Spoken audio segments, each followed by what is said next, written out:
Tiziano, la vida y el arte. Tiziano Veselio nace en Pieve di Cadore, población de los Dolomitas situada en los confines del dominio de la Serenísima República de Venecia. Pertenece a una familia de antiguos orígenes, muy conocida y acomodada. Desde hacía generaciones, sus miembros eran jurisconsultos e influyentes administradores del municipio cadorino. El fundador del linaje, Tommaso, notario, se había trasladado a esa ciudad en la segunda mitad del siglo XIII.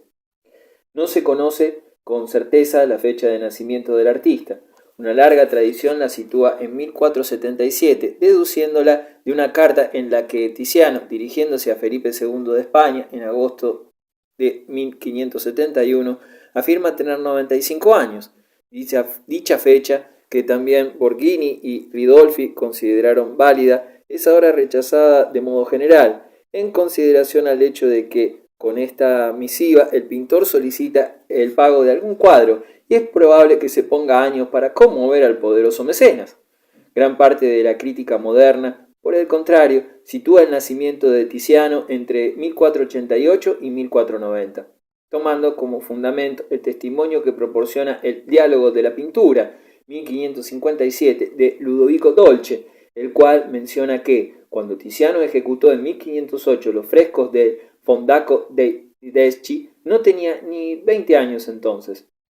Esta noticia parece confirmada por las informaciones, por lo demás notablemente contradictorias, que ofrecen las vidas de Vasari, 1568. En el comienzo de la biografía dedicada al artista cadorino, fija su nacimiento en 1480, adelantándola 10 años con respecto a su afirmación de que en la época de su visita a Venecia, en 1566, el artista tenía cerca de 76 años. Pero también la fecha indicada por Dolce resulta poco convincente, ya que es posible que, al ser amigo de Tiziano, hubiera querido quitarle años para hacerlo parecer singularmente precoz. En cuanto a Vasari, fuente a menudo imprecisa y contradictoria, es muy posible que tomase sus datos del propio Diálogo de la Pintura. El nacimiento de Tiziano, sin embargo, tuvo que acontecer en una fecha intermedia entre las indicadas. Esto es en los años 1480-1485, como proponen Edwin Panofsky, 1969, Charles Hope, 1980, y Augusto Gentili, 1990, los cuales han aportado como apoyo de sus hipótesis no tanto documentos, en este caso poco fiables, cuanto las consideraciones que han podido inferir del examen de las obras del pintor, en especialmente de las primeras. Entre ellas es de fundamental importancia el pequeño retablo actualmente conservado en Amberes que representa el obispo Jacopo Pesaro presentando a San Pedro por el Papa Alejandro VI.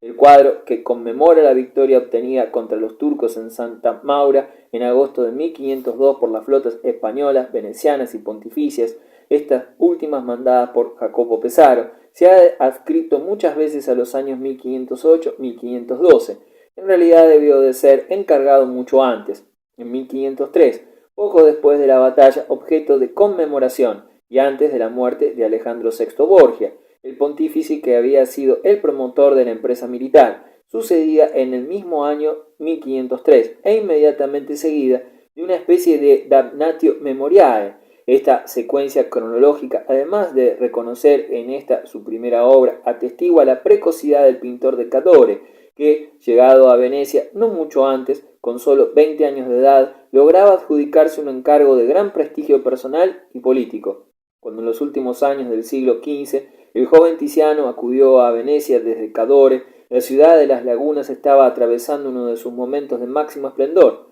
En el umbral del nuevo siglo es una de las ciudades más populosas de Europa, y a pesar de la apertura del camino a las Indias y de la presencia cada vez más amenazadora de los turcos, domina indiscutiblemente el comercio marítimo del Mediterráneo. Gran potencia marítima, la Serenísima desarrolla al mismo tiempo, y no sin violentos contrastes y polémicas internas, sus propios dominios de tierra firme, que se extienden hasta Prezia y Bérgamo, promoviendo la actividad agrícola y preparando el florecimiento a la civilización de Villa. Las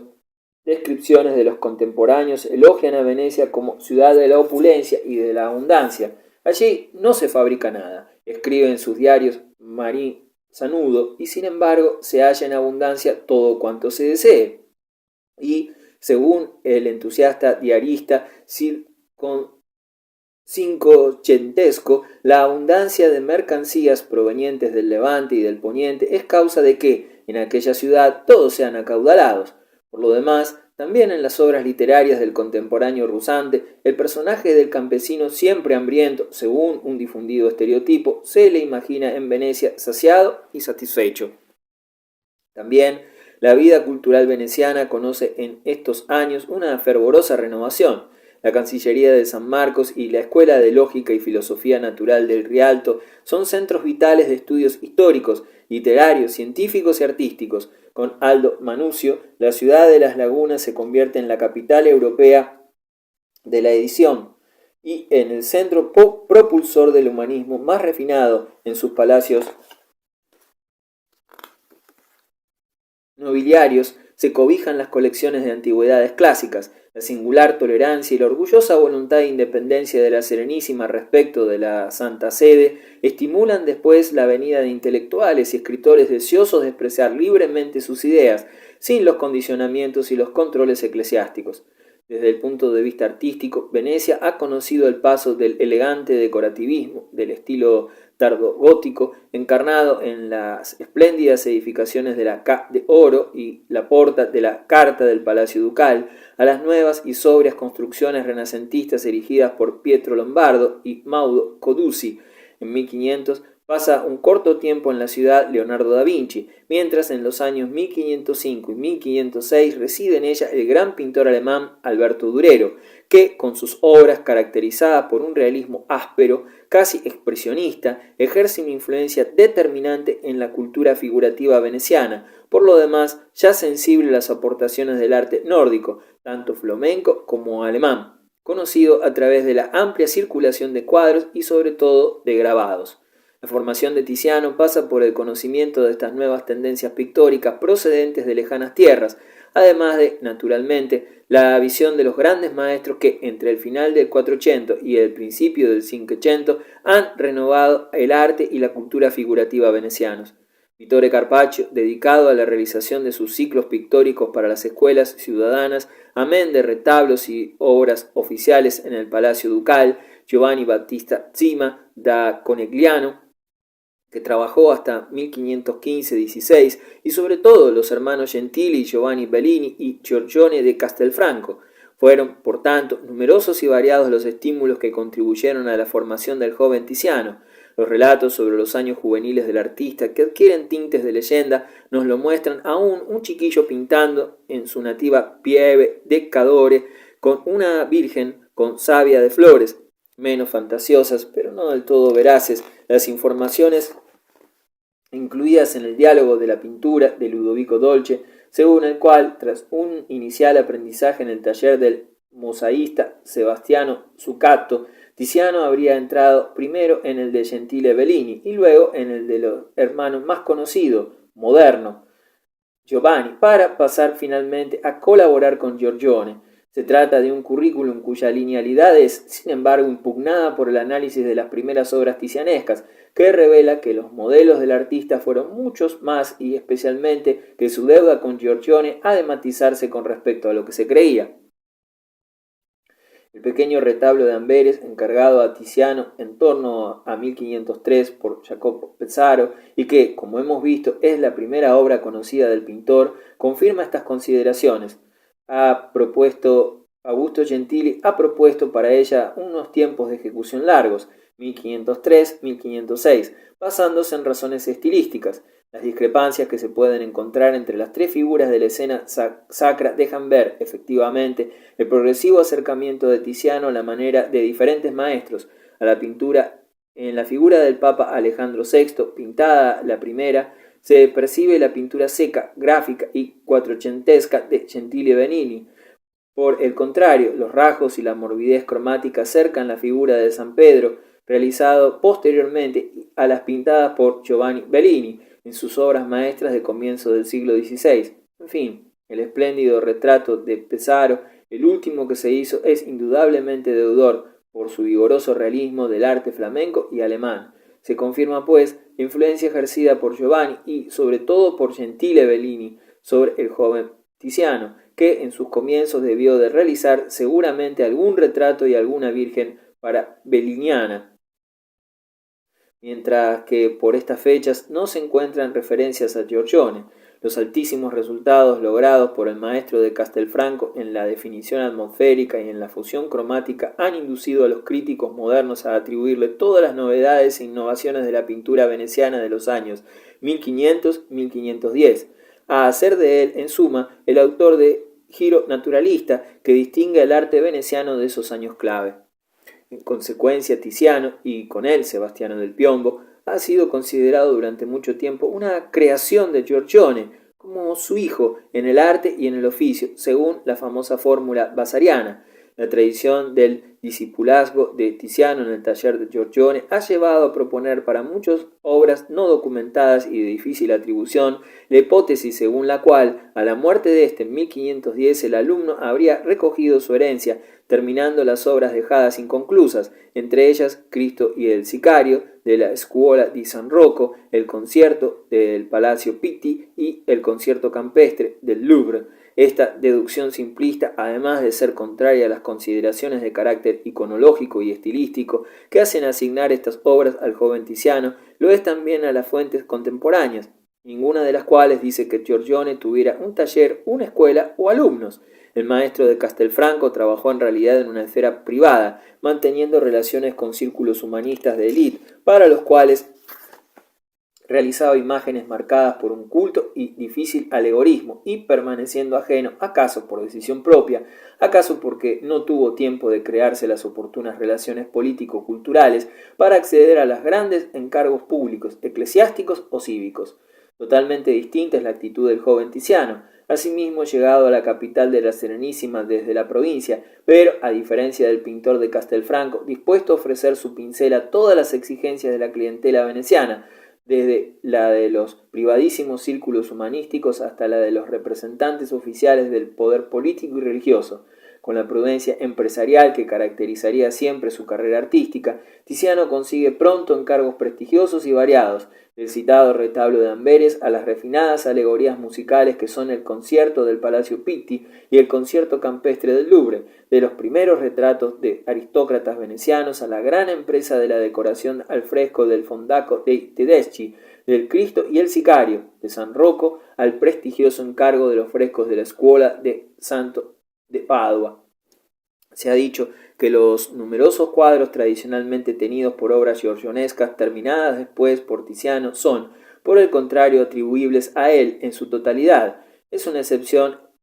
el célebre conocido como Venus dormida de Dresde, ejecutada por Giorgione en 1507, con ocasión del matrimonio de Gerolamo Marcello con Morosina Pisani, que tuvo lugar ese año. La imagen giorgionesca de la diosa del amor contemplada en el sueño de una belleza púdica e idealizada habría, no obstante, de parecer al comitente poco adecuada a la ocasión matrimonial y a la cámara nupcial. Fue así como, en 1510, al morir el pintor de Castelfranco se llamó a Tiziano para modificar el cuadro, en el cual incluyó detalles que acentúan el componente erótico de la imagen, antes que nada el mórbido paño en desorden en el que se reclina el cuerpo desnudo de la diosa. Aquí tenemos pues cómo Tiziano, que nunca fue discípulo de Giorgione, asume el papel de nuevo Giorgione, del cual toma el alegorismo insertándolo en un contexto más complejo de referencias culturales y la herencia cromática, expresada con todo en un nuevo lenguaje pleno de morbidez y naturalidad.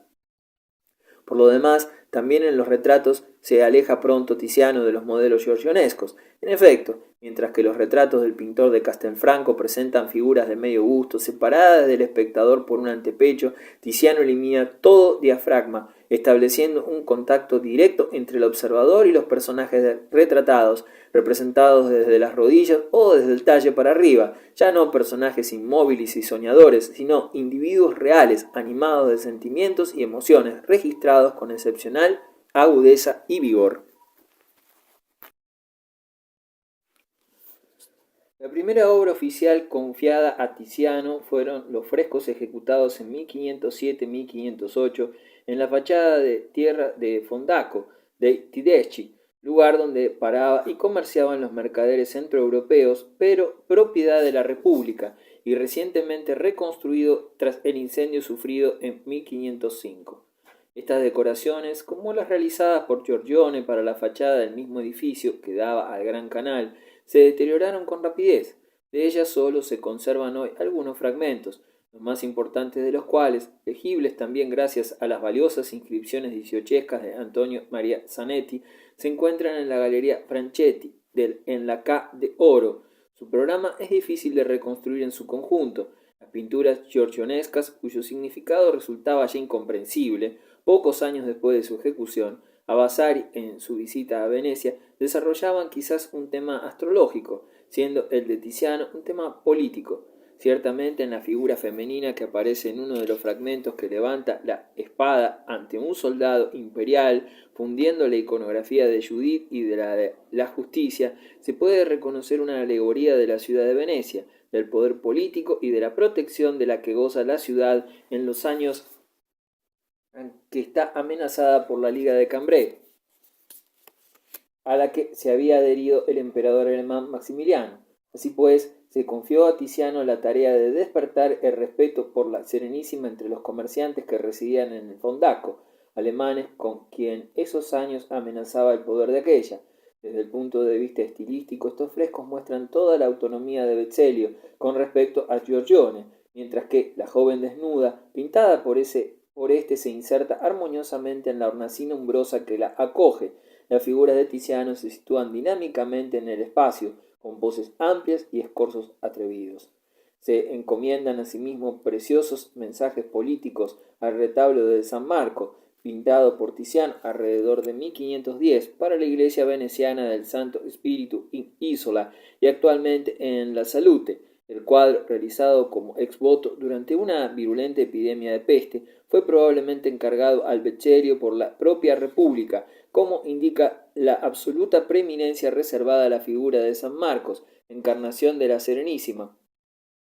que se encuentra en el centro del cuadro, sentado en un alto trono, en una posición generalmente reservada a la Virgen con el Niño. Tiziano hace también aquí, pues, de intérprete de la autocelebración de Venecia y de sus reivindicaciones políticas e ideológicas.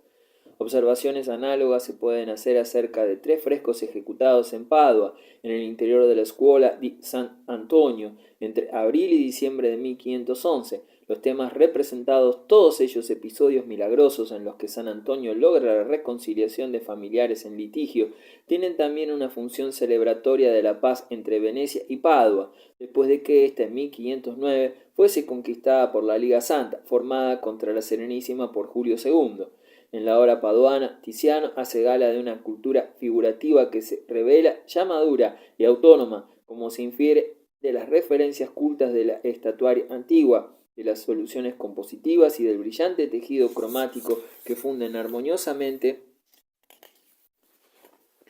las sugerencias de Giovanni Bellini y de Giorgione,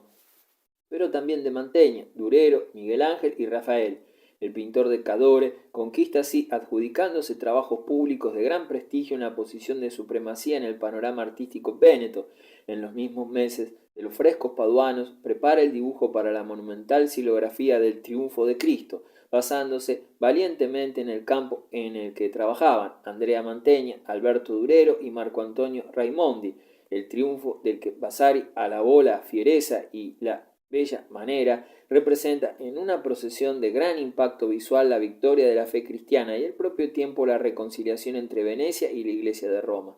Con la cultura romana enlaza también estilísticamente esta pintura, acogiendo con extraordinaria precocidad la monumentalidad y el plasticismo de las invenciones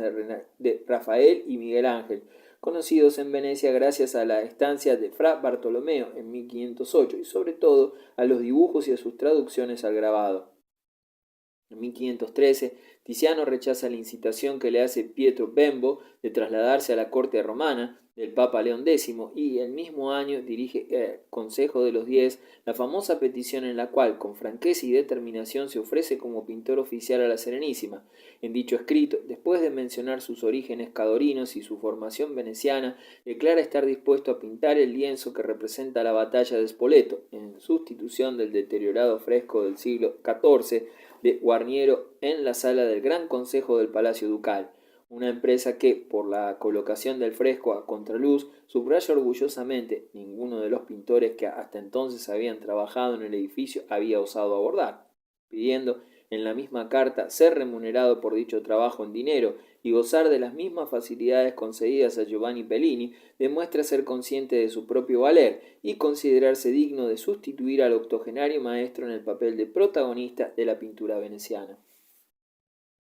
Mientras asume progresivamente el papel de pintor oficial de la Serenísima, Tiziano se acerca también a los círculos humanísticos activos en la ciudad en los comienzos del siglo XVI, formados por patricios y ricos comerciantes. Las ideas literarias, filosóficas y musicales elaboradas por esta cultura de élite son traducidas por él en obras exquisitamente privadas, cuyo tema dominante es la relación entre amor y música, en el centro de las teorías filosóficas y musicales contemporáneas de Pietro Bembo, Mario Equicola y León Hebreo, que llevan la impronta de una concepción pitagórico-neoplatónica. La armonía musical simboliza la armonía del amor, entendido no como pasión carnal, sino como el buen amor de Bembo, que coincide con el deseo de belleza divina e inmortal, y es asociado con los nobles instrumentos de cuerda, símbolo de una música culta, refinada y urbana, cuya armonía se ve, sin embargo, amenazada a menudo por la intrusión del desorden y de los instintos carnales.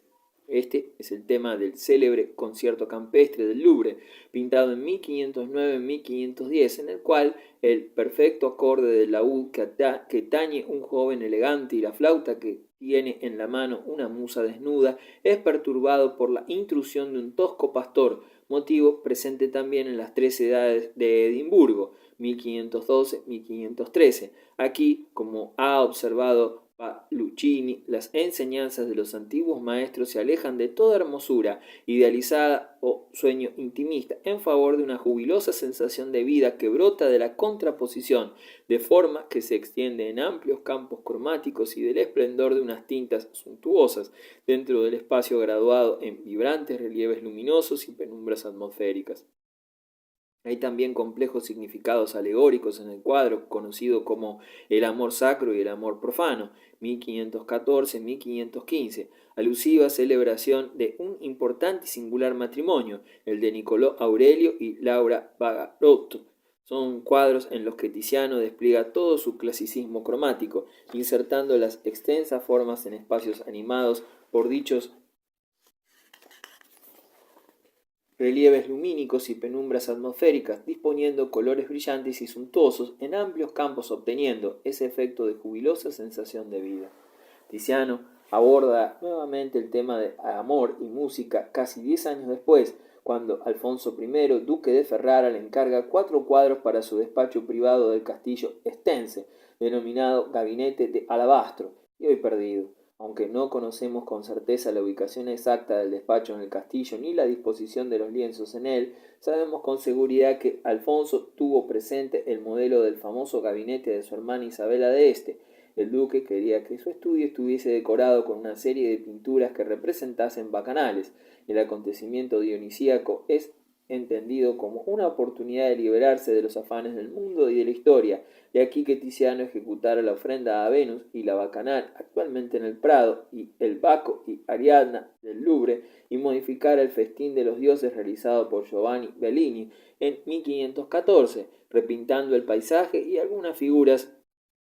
con el fin de armonizarlo estilísticamente con sus obras. En estos lienzos, Tiziano sabe traducir con extrema soltura los temas mitológicos fijados por los humanistas de corte en un programa vinculante y realiza composiciones en las cuales, junto a elementos de reflexión moralizante, palpita, gracias al dinamismo de las figuras y al centelleo colorista, una sensación de embriaguez dionisíaca. Cuando algunas décadas después Tiziano aborde nuevamente los temas mitológicos en los lienzos para Felipe II de España, lo hará con una actitud muy distinta, despojada del optimismo de estas poesías juveniles.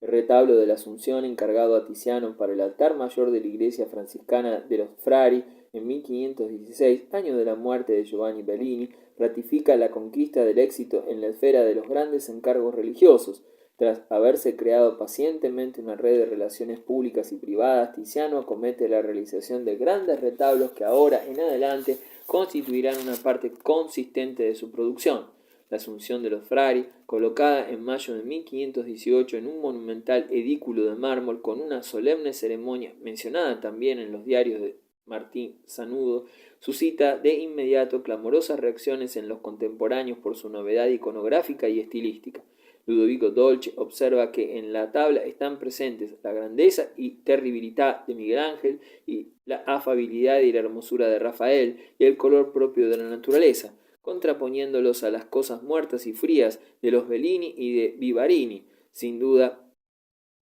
el retablo ticianesco en su concepción grandiosa remite a la cultura figurativa toscana y romana contemporánea, enriquecida sin embargo por un uso inédito del color, que por medio de resplandores vivos y de contrastes naturalistas acentúa los valores dramáticos de la escena, confiriéndole una extraordinaria unidad. Inmediatamente después de la colocación de la Asunción se confía a Tiziano otro retablo para la misma iglesia de los Frari, por encargo de Jacopo Pesaro, el obispo de Pafos, que 15 años antes le había pedido el citado retablito de Amberes. La pala Pesaro glorifica a la persona del comitente, evocando la ya lejana victoria de Santa Maura, pero también a su dinastía mediante la espléndida galería de retratos del registro inferior. Alude además, valiéndose de elementos simbólicos, entre ellos las dos columnas monumentales que se recortan contra el cielo en el fondo de la escena, al culto de la Inmaculada Concepción, promovido por los franciscanos, cuya sede era esta iglesia veneciana. El cuadro está realizado con una concepción espacial absolutamente inédita, que abandona la tradicional organización frontal y centralizada de los cuadros de altar, creando una composición dinámicamente dispuesta con arreglo a unas directrices diagonales y ascendentes. La misma hábil fusión de referencias teológicas y litúrgicas por una parte y elementos encaminados a la glorificación personal y dinástica por otra, caracterizan otros retablos pintados por Tiziano en los años 20, después de los dos hechos para los Frari. Entre ellos destaca la pala con la Virgen en Gloria, los santos Francisco y Biagio y el donante, Albice Gozzi, encargado en 1520 por el comerciante de Ragusa, retratado en el cuadro, destinado a la iglesia de San Francisco de Ancona y hoy conservado en la misma ciudad. En este cuadro, el esquema piramidal claramente inspirado en las obras de Rafael se le dota de dinamismo a través de la verdad de las luces y de las sombras del crepúsculo avanzado, que sorprenden a las figuras humanas y divinas ante la profundidad espaciosa y densa de nubes del cielo, contenido en la parte baja por el perfil de la ciudad de las lagunas. En el mismo año 1520, Tiziano realiza el retablo para la iglesia bresciana de Santi Nazzaro e Celso, encargado por Antobello Averoldi, legado pontificio en Venecia.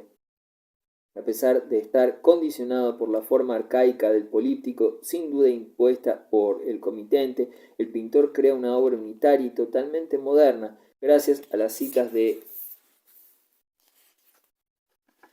esculturas antiguas y miguelangelescas. El Cristo resucitado del centro recuerda la célebre estatua helenística de Laocoonte, mientras que el San Sebastián del panel de la derecha está inspirado en los esclavos miguelangelescos y sobre todo al uso dinámico de la luz, de fundamental importancia para lo que produciría después la escuela pictórica bresciana. Por el contrario, el retablo que representaba el martirio de San Pedro Mártir fue destruido. Tiziano lo había realizado para el altar de la escuela dedicada al santo en la prestigiosa sede veneciana de los dominicos, la iglesia de Santi Giovanni e Paolo, en la que eran enterrados los poderosos de la Serenísima, incluyendo al Dux. Tiziano logró adjudicarse el encargo por el cual competían también Palma el Viejo y Pordenone, quizás para demostrar su superioridad con respecto al pintor del Friuli, que en aquellos años le disputaba los encargos venecianos. El Decadore lleva a término el gran lienzo en un espacio de tiempo más bien corto, entre 1528 y los primeros meses de 1530. La pintura, destruida por un incendio en 1867, representaba la dramática escena de la muerte del santo predicador en el margen de un bosque y fue descrita por los contemporáneos en términos entusiastas. Según Pietro Aretino, se trataba de la obra más bella de Italia y según Vasari, 1568, de la más cumplida, la más celebrada y la mayor y mejor entendida y realizada que en toda su vida haya ejecutado jamás Tiziano.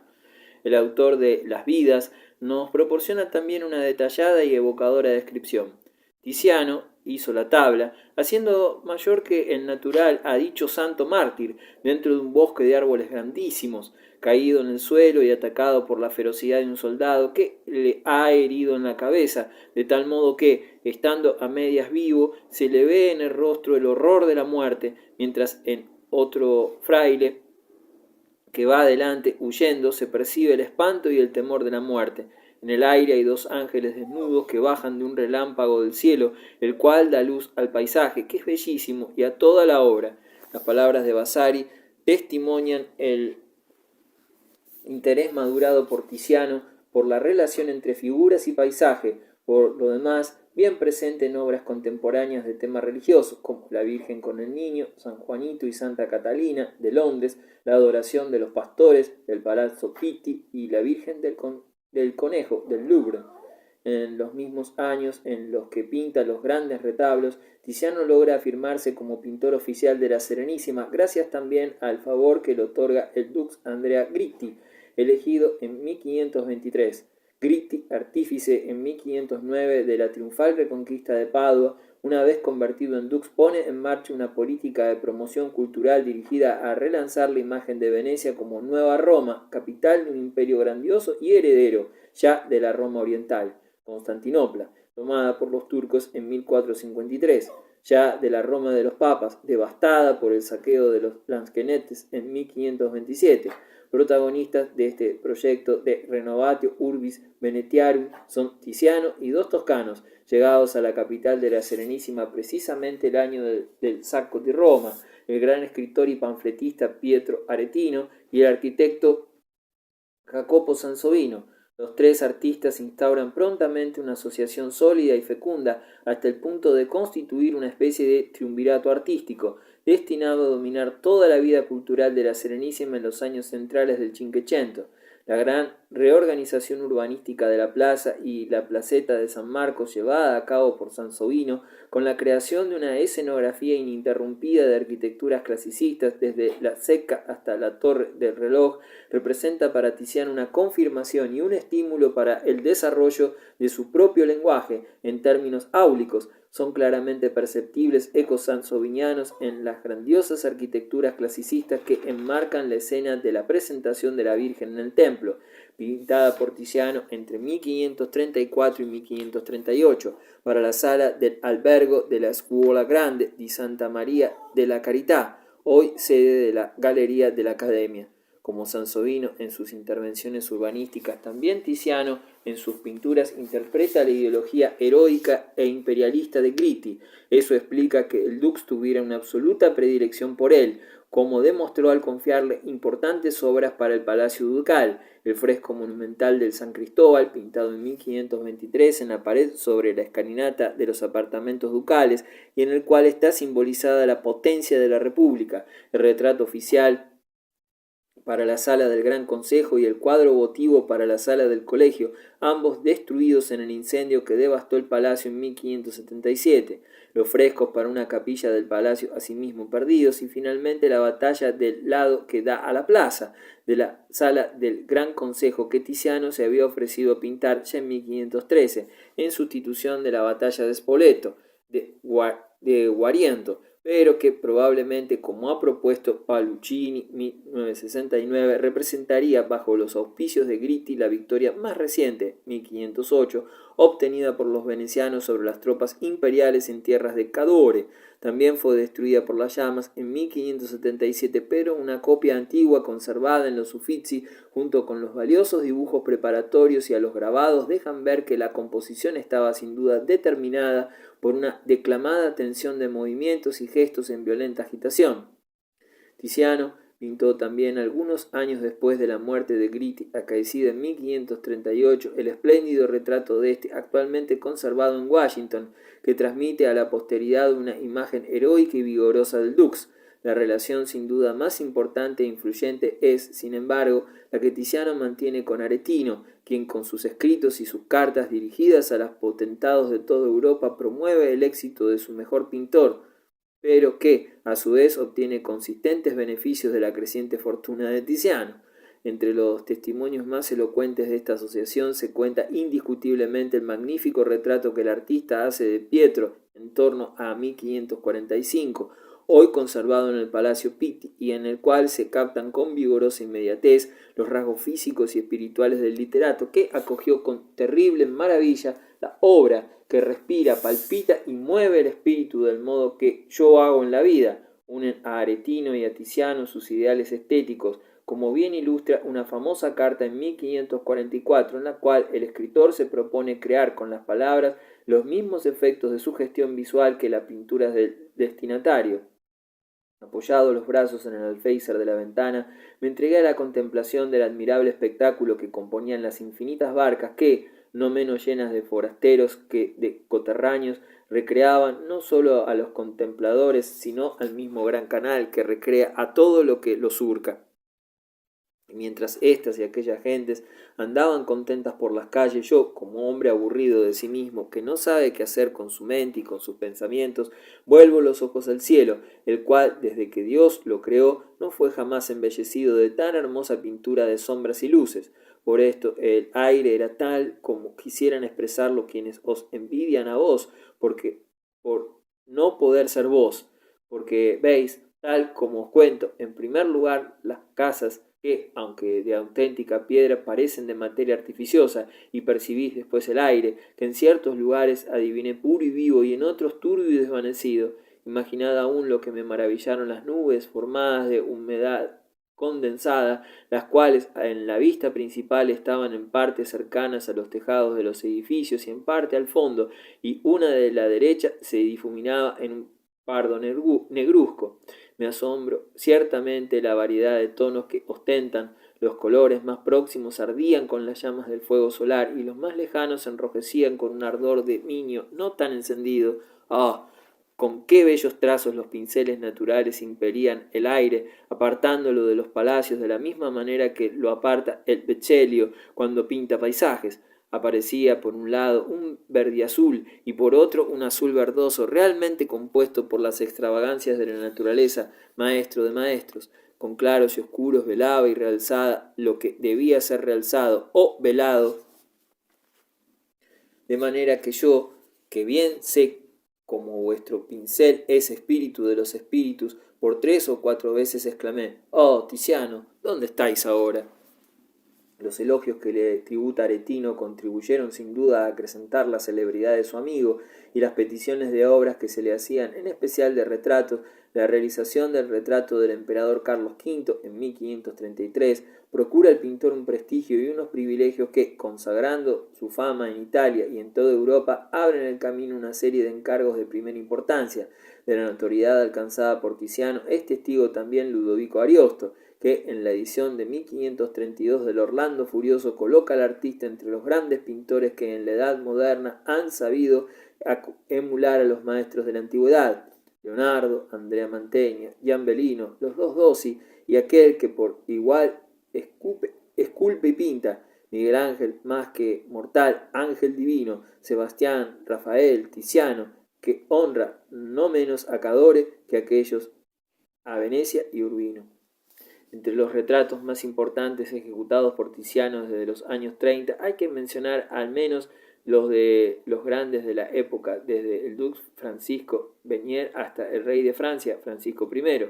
desde el gran elector de Sajonia, Juan Federico, hasta el marqués de Mantua, Federico II Gonzaga, a los cuales hay que añadir las esfinges de los monarcas españoles, Carlos V, Isabel de Portugal y Felipe II, que tendrán con él de entonces en adelante una relación privilegiada, y los políticos, funcionarios y militares con ellos vinculados: Granvela, Alfonso de Ávalos, Diego Hurtado de Mendoza. De indudable interés son las obras realizadas por el Vecellio para los duques de Urbino, a saber, los 2 espléndidos retratos ejecutados en 1536-37 del condottiero Francisco María de la Rovere, con centellante armadura y mirada cargada de terribilità, y su mujer, Eleonora Gonzaga, conservados en los Uffizi, y ambos descritos por Aretino en 2 sonetos, y la célebre Venus de Urbino, encargada a Tiziano por el hijo de Francisco María, Guidobaldo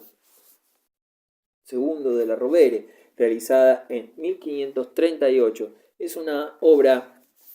que muestra toda la distancia que separa al ya maduro pintor del ilustre modelo giorgionesco de la Venus de Dresde, realizada en 1507 y parcialmente repintada por el propio Veselio en 1510. A la belleza ideal de aquella Venus serenamente contemplada mientras duerme en el sosiego de la naturaleza, el pintor cadorino contrapone la imagen sensual de una mujer de verdad que, tendida en una cama deshecha y con los cabellos sueltos sobre los hombros, fija en el espectador una mirada de seducción. La figura está rodeada de los atributos canónicos, las rosas en la mano derecha y el tiesto de mirto en el alféizar de la ventana, pero va también acompañada de detalles realistas que crean una atmósfera de maliciosa intimidad, el perrito enroscado sobre el lecho y los sirvientas que sacan ricos trajes del arcón nupcial. La pintura, en la cual se destaca la importancia de la dimensión erótica dentro del matrimonio, fue encargada por Guidobaldo, que se había casado en 1534 por razones políticas con Julia Varano de Camerino, a la sazón de solo 10 años de edad, probablemente para persuadir a la esposa convertida en adolescente, recurriendo a un modelo apropiado y culturalmente prestigioso, al connubio amoroso con el marido. Tiziano, como en otras ocasiones, entró en juego con una obra maestra de erotismo y funcionalidad, pero también de elegante disfraz. Las obras pintadas por Tiziano entre el final de los años 30 y la mitad de la década siguiente se caracterizan por un estudio formal y por una atención a los valores plásticos que remiten a las experiencias de los manieristas toscanos y romanos. En realidad, la comparación con el lenguaje refinado y moderno elaborado en la Italia central la había hecho Veselio mucho antes a través del contacto con el dinamismo miguelangelesco de Pordenone, con las obras de Buonarroti y de Rafael, conocidas por medio de grabados, con las arquitecturas mantuanas de Guido Romano, que no trabajaba en la corte de los Gonzaga desde 1524, con las reflexiones de Sebastiano Serlio y con los edificios clasicistas de Sansovino, con las esculturas antiguas visibles en las colecciones venecianas y con las obras de arte clásicas y modernas conocidas durante las estancias en las cortes principescas, entre ellas las de Correggio en Parma. El manierismo de Tiziano, pues, no ha de considerarse un incidente, un giro, una crisis, ni depende solamente de las ocasiones venecianas directas, es más bien el paso a experimentar por las experiencias y los lenguajes de actualidad, paso dado con enorme rapidez y con regularidad, y el verter esas experiencias de esos lenguajes como instrumento de actualización cultural y de enriquecimiento expresivo en la praxis consolidada de la tradición pictórica veneciana. Hay que decir, no obstante, que el contacto directo con los pintores toscano-romanos fue posible gracias a la llegada a Venecia de artistas toscanos como Francesco Salviati y su discípulo Giuseppe Porta en 1539 y Giorgio Vasari en 1541, y fin a la estancia de Tiziano en Roma en 1545-1546. En el momento en el que los artistas centroitalianos llegaron a Venecia, Tiziano era de nuevo el único protagonista de la pintura veneta, después de que Pordenone hubiese muerto en 1539, la presencia de Lorenzo Lotto fuese cada vez más rara y Girolamo Savoldo prosiguiera en un aislamiento cada vez mayor sus investigaciones en la dirección de un naturalismo cotidiano fundado en la vital objetividad de la luz. Demuestra saber acoger las novedades del lenguaje manierista, los volúmenes escultóricos, las poses artificiosas, los escorzos atrevidos, los fuertes contrastes claroscuristas y sin embargo las reabsorbe en su propio lenguaje original, rechazando la frialdad y la abstracción de los artistas toscanos y reavivando sus composiciones a través de un uso naturalista y sensual de la luz y el color. Como ha escrito Panofsky, todas estas influencias sirvieron solamente para nutrir su originalidad. Ningún otro gran artista se apropió de tanto haciendo tan pocas concesiones. Ningún otro gran artista fue tan flexible y al mismo tiempo siguió siendo tan completamente él mismo. Los mejores lienzos tizianescos de estos años muestran, por tanto, la realización de una síntesis entre la programática investigación formal y académica, por una parte, y la rica orquestación lumínica y cromática, por otra. Con ellos, en el debate en torno a la estética que se desarrollaba en Venecia en aquellos años, Vecellio lanza una especie de orgulloso desafío ofreciendo una serie de ensayos ejemplares de la posibilidad de fundir el dibujo toscano con el color véneto. En estos términos se pueden interpretar las obras más famosas de aquellos años: el retablo de San Juan Bautista, hacia 1540, pintado para la iglesia de Santa María Maggiore y actualmente en la Academia, y en el cual la escultórica figura del santo, de estudiada pose, es introducida en un sugestivo paisaje animado de palpitantes resplandores luminosos. La grandilocuente escena de la alocución del Marqués del Basto, 1540-1541, conservada en el Prado, o la primera versión de la Coronación de Espinas, realizada en 1542-1544 para la iglesia milanesa de Santa María delle Grazie y hoy en el Louvre, en la cual unas vigorosas figuras en actitudes miguelangelescas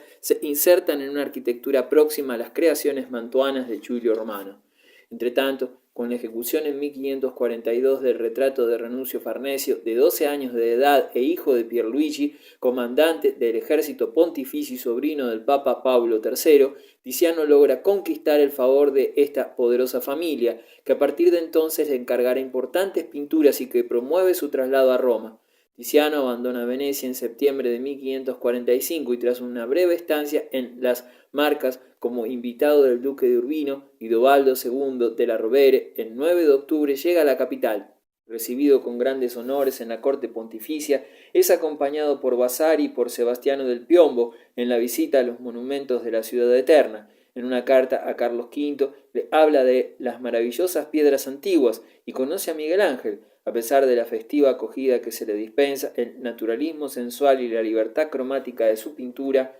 no son comprendidos en aquella ciudad, como atestigua Vasari, 1568, cuando refiere las reservas expresadas por Buonarroti acerca de la Danae que Tiziano había concluido en 1546 en el Belvedere para el cardenal Alejandro Farnesio, actualmente en las Galerías di Capodimonte, en Nápoles.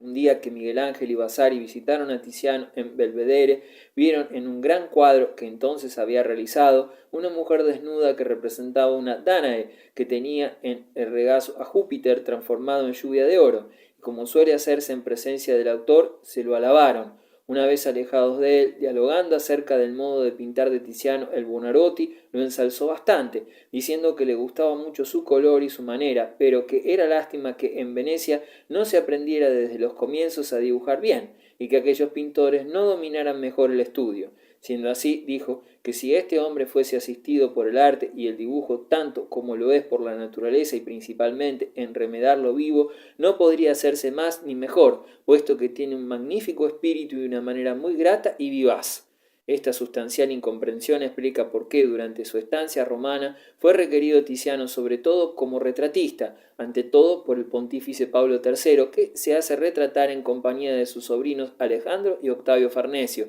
En este lienzo muestra toda la distancia que lo separa de las obras gélidas y controladas de los manieristas centro-italianos, transformando el retrato de Estado, con sus esquemas fijos y rígidos, en un retrato en acción, de carácter casi narrativo. La sutil indagación psicológica de los tres personajes es llevada a cabo mediante la yuxtaposición rápida y vibrante de pinceladas de color denso y pastoso, radicalmente opuesto a las superficies cromáticas pulidas y casi metálicas de los artistas toscano-romanos contemporáneos. La verdad de la representación y la atmósfera de sutil inquietud que aletea en la escena hicieron que los tres personajes prefirieran a este retrato de familia otras efigies individuales de talante más oficial y menor empeño psicológico, como el retrato de Alejandro Farnesio, conservado también en Capodimonte, Valcanover, 1990.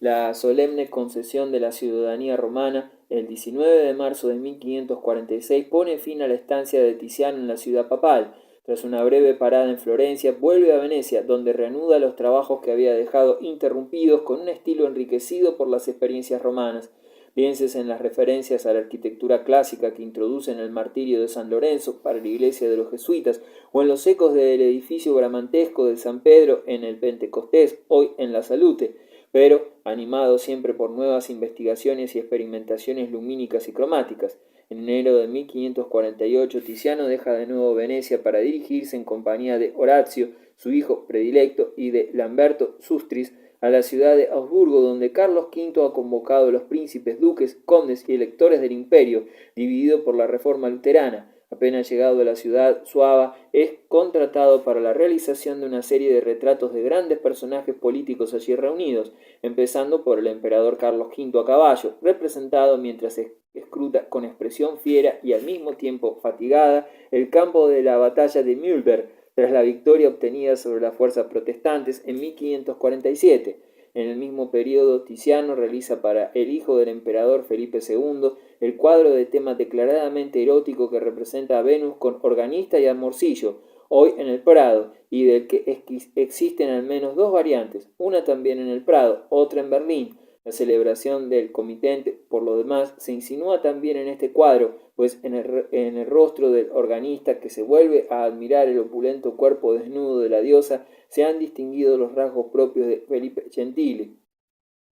De nuevo en Venecia, desde finales de octubre de 1548 encontramos a Tiziano trabajando con el joven Jacopo Tintoretto, que durante su ausencia de la ciudad ha realizado en ella su primera obra pública de gran prestigio, El Milagro de San Marcos, para la Scuola Grande di San Marco, 1548, hoy en la Academia. Jacopo Robusti, que según las fuentes contemporáneas había frecuentado durante un breve periodo su taller, había satisfecho el gusto de la clientela de las escuelas venecianas, con el estilo enfático, espectacular, en ocasiones visionarios, que había elaborado en contacto con la cultura manierista. Contemporáneamente, Paolo Veronés estaba afirmando su monopolio de la decoración de las villas de tierra firme, un ámbito por el cual Tiziano, pintor de declarada vocación urbana, no mostraba interés. Gentili. La mayor parte de las obras producidas en estos años por Tiziano en Venecia están destinadas a sedes, la mayoría de las veces de medio o modesto relieve político eclesiástico. Pensemos, por ejemplo, en el retablo para la iglesia de San Giovanni, el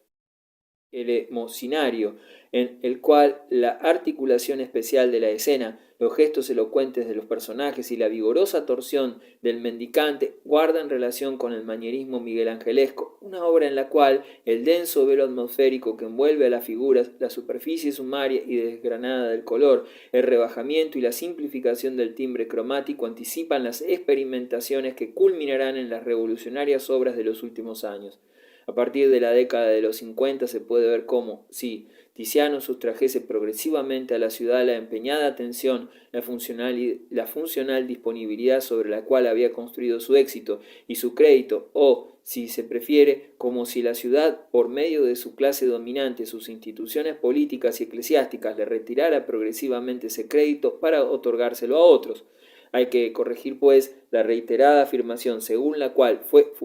durante toda su vida el dominador incontrovertido de la escena política veneciana. De ahora en adelante, en efecto, la actividad de Tiziano es absorbida poco a poco por los encargos de Carlos V y Felipe II de España, y es para mecenas ibéricos para quienes realiza las grandes obras maestras de su vejez, de tema ya religioso, ya mitológico, con las cuales desarrolla un nuevo estilo sumario e impresionista ante litteram.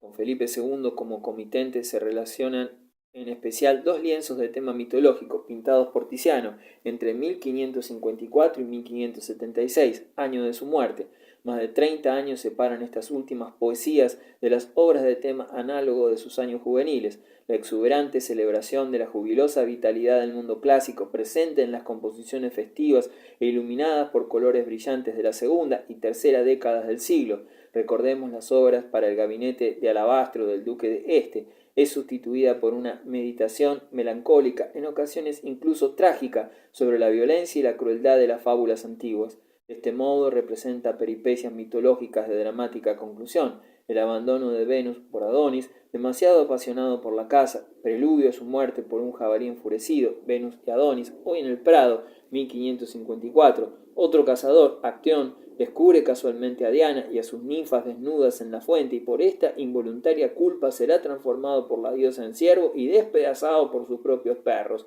Diana y Acteón, conservado en Edimburgo, 1556-1559. Calisto, ninfa cazadora del séquito de la casta Diana, es sorprendida y seducida por Júpiter en un bosquecillo y 9 meses después, durante un baño en compañía de la diosa, es brutalmente obligada a revelar su gravidez. Diana y Calisto también en Edimburgo. Estos 3 cuadros subrayan, por tanto, el significado negativo de la casa, metáfora de la vida humana, siempre peregrinante y sometida al capricho del azar y a la crueldad de los dioses. También cuando Tiziano representa historias de final feliz, destaca de ellas el momento dramático en el cual las víctimas son objeto de la crueldad divina. Europa es raptada en la playa en la que estaba jugando con sus doncellas por Júpiter, convertido en toro.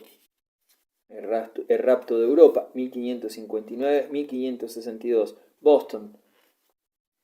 Isabella Stewart Gardner Museum. Andrómeda, culpable de haberse jactado de ser más hermosa que las Nereidas, desencadena la ira de Neptuno y para aplacar al dios es atada en un escollo y ofrecida en sacrificio un terrible monstruo marino. Perseo y Andrómeda, 1562-1563, Londres, Wallace Collection. El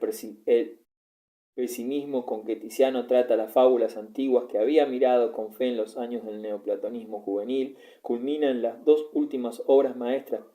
pintadas por él, sin destinatario preciso y poco antes de morir. Escena de la muerte de Acteón, Londres, National Gallery, que muestra el trágico epílogo del episodio del cazador alcanzado por la flecha de Diana y que se tambalea bajo el ataque de los perros mientras se convierte en ciervo. El lienzo de Kromeritz con el castigo de Marcias, que representa el suplicio al que somete Apolo al sátiro frigio al que había desafiado a una competición musical. La perspicaz lectura del cuadro propuesta por Augusto Gentili ha puesto de manifiesto cómo, en esta pintura, Tiziano ha querido representar el fin del mundo natural y primitivo encarnado en Marcias y el advenimiento de la civilización y la armonía racional, personificado por Apolo. Este cambio de época no es visto ya por el pintor con el optimismo de su juventud, sino con un sentimiento de dolorosa melancolía, como confirma la figura de Rey Midas, que asiste melancólico a la escena. En el rostro del soberano, que convertía en oro todo lo que tocaba, perteneciente a la civilización vencida, se ha visto un autorretrato de Tiziano. La identificación Midas-Tiziano dice con absoluta claridad que el juicio de Midas es el juicio del propio artista, un estúpido, no por haber rechazado la supremacía y la autoridad de Dios, sino, como explica la corona que centellea sobre sus cabellos grises, por haber creído en la ilusión del toque de oro, la prolongada ilusión del toque de oro del gran pintor, la antigua fe en la transmutación de la materia en imagen preciosa, extinguida por la conciencia final de la absoluta irrelevancia de la actuación artística ante la desgracia de la historia. No es casual que precisamente en las últimas poesías, así como en las obras de tema alegórico o religioso realizadas en los años posteriores, el estilo de Tiziano alcance los resultados más sorprendentes en cuanto a libertad expresiva y factura pictórica. La técnica que caracteriza las últimas obras tizianescas interpreta y acentúa el sentido de sombrío pesimismo y el dramatismo de las escenas representadas. La gama cromática se rebaja y atenúa en los tonos bruno-dorados de los ocres y marrones, y sin embargo, mirando de cerca, revela innumerables esfumados e improvisadas llamaradas de luz. El dibujo se abandona casi totalmente y el color se extiende sobre la tela con pinceladas rápidas, vibrantes, a menudo simplemente esbozadas, densas y pastosas. Muchos detalles se dejan en estado de simple boceto, sucintamente rasgueados con rápidos golpes de pincel o directamente con los dedos. El procedimiento utilizado por el viejo Tiziano es magistralmente descrito por Marco Bocchini, 1668, que se sirvió del testimonio directo de Jacopo Palma el joven, discípulo de Bezzelio. Me decía Jacopo Palma el joven que cubría sus cuadros con tal cantidad de pigmento que servía, podríamos decir, para hacer del hecho como de base para las expresiones que después deberían figurar encima, y yo mismo he advertido la presencia de trazos resueltos con pinceladas cargadas de color, unas veces a base de una masa de tierra roja, que le servía, digámoslo así, de media tinta, y otras con una pincelada de albayalde teñido de rojo, de negro y de amarillo, trazaba el relieve de un claro, y mediante tales procedimientos dejaba adivinar en 4 pinceladas la promesa de una rara figura. Tras haber conseguido esta preciosa preparación, volvía los cuadros de cara a la pared y a veces los dejaba así durante meses, sin siquiera mirarlos, y cuanto más tarde quería de nuevo aplicarles los pinceles, los examinaba con rigurosa atención, como si se tratara de sus mayores enemigos, buscando los defectos. En el caso de que alguno chocara con su delicada sensibilidad, trataba el cuadro como un cirujano benéfico medicaba a su enfermo. Obrando así, reestructuraba las figuras y las conducía a la más perfecta simetría equiparable con lo bello de la naturaleza y del arte, y tras haber hecho esto, hacía lo propio con otro cuadro hasta que el primero se secara, y de vez en cuando cubría de carne viva, a base de innumerables retoques, aquellos estratos de quinta esencia, a los que sólo faltaba respirar. Nunca realizó una figura a la primera, y solía decir que quien canta de forma improvisada no puede hacer una copla erudita ni bien compuesta, pero el procedimiento de los últimos retoques consistía en utilizar las yemas de los dedos para unir los tonos contrastados, acercándolos a las medias tintas. A veces también, mediante los dedos, ponía algún acento oscuro en el lugar preciso o un toque de rojo, como una gota de sangre que revigorizara algún sentimiento superficial, y así iba llevando a la perfección sus animadas figuras, y Palma me aseguraba, como cosa cierta, que en el acabado de las obras pintaba más con los dedos que con los pinceles. Son numerosas las obras de vejez que permiten apreciar esta revolucionaria técnica pictórica, por lo general incomprendida por sus contemporáneos y revalorizada solo en la edad moderna. Pienses en la reelaboración del tema ya abordado en los años 40 del cuadro del Louvre de la Coronación de Espinas de Múnich, en el San Sebastián del Hermitage, colocado en un escenario indeterminado en el que parece que la tierra, el agua y el aire giran en el caos primitivo, en la violenta escena del Tarquino y Lucrecia, versión de Viena, hasta llegar al testamento pictórico de Tiziano, La Piedad, actualmente en la Galería de la Academia, que el artista ejecutó para su propia sepultura, un dramático cuadro a modo de gran exvoto concebido para impetrar la protección para él y para su hijo Horacio, durante el recrudecimiento de peste en el cual Tiziano se autorretrata en la figura del anciano arrodillado ante el cuerpo lívido de Cristo muerto. Moría de la peste poco después, el 27 de agosto de 1576. Una disposición especial le evitó la fosa común, pero, dadas las circunstancias, el pintor fue enterrado con una ceremonia apresurada. En menos de 5 años, la conspicua herencia del que había sido el pintor más acaudalado del Renacimiento y uno de los hombres más ricos de Venecia fue despilfarrada por su hijo Pomponio. Tiziano no dejó tras de sí un taller ni una escuela, prefería valerse de colaboradores que no tuviesen un estilo personal, y maestros como Tintoretto, Paris Bordone y El Greco frecuentaron su estudio solo por breves períodos. No obstante, recogieron e hicieron fructificar sus enseñanzas no solo artistas vénetos de los siglos XVI y XVII, sino por todos los grandes maestros del color de la pintura europea, de Aníbal Carracci a Rubens, de Caravaggio a Van Dyck, de Rembrandt a Velázquez, de Delacroix a los impresionistas franceses, que en la alquimia cromática del pintor de Cadore hallaron los precedentes para sus investigaciones de vanguardia.